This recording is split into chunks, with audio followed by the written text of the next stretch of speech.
Hi, this is Bill Thomas. We're on a roof on a home in Waldorf, Maryland, where you can start seeing here that we've got significant hail damage. And normally in this area we don't get enough to damage the roof, but this one is actually damaged. And you can usually tell that in between the keyways. When they hit close to the keyways like that, that was some pretty big hail. You get those kind of bumps. There's one there. These were huge hailstones. I would say they're probably golf ball size.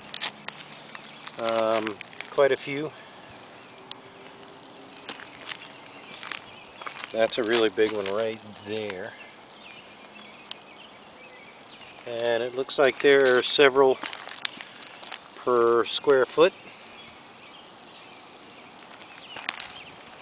which is what the insurance companies look for. Boy, this ridge vent is just totaled.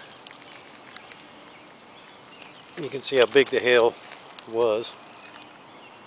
To damage a ridge vent like this, metal ridge vent is pretty tough. Same thing here.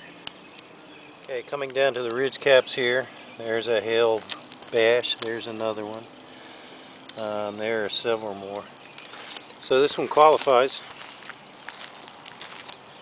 And along the rake edges you can see those plainly.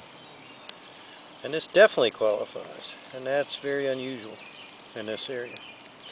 So we're going to go ahead and measure this up, meet with the insurance company, and get these folks a new roof.